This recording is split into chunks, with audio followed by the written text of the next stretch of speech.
الشيطان الرجيم. بسم الله الرحمن الرحيم.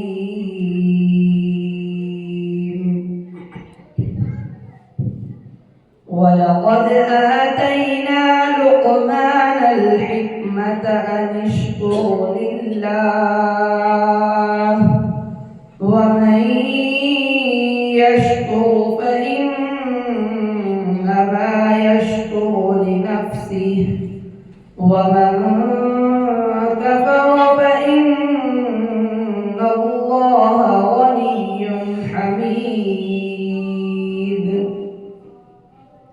وإذ قال لقمان لابنه وهو يعظه يا بني لا تشرك بالله إن الشرك لظلم عظيم. ووصينا الإنسان بوالديه حملته أمه وهنا على وهن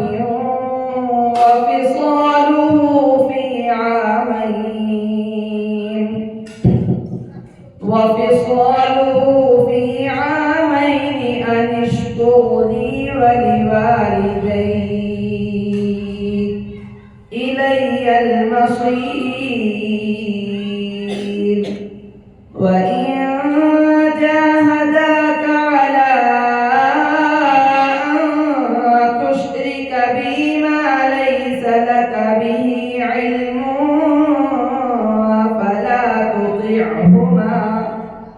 فلا تطعهما وصاحبهما في الدنيا معروفا واتبع سبيل من أناب إلي ثم إلي مرجعكم فأنبئكم بما كنتم تعملون.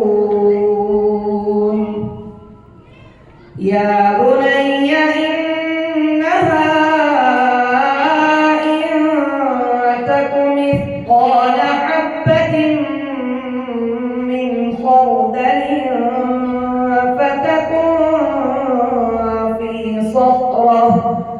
فتكن في صخرة أو في السماوات أو في الأرض يأت بها الله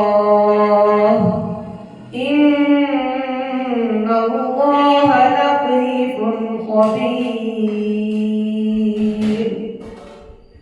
يا بني أقم الصلاة وأمر بالمعروف وانه عن المنكر واصبر على ما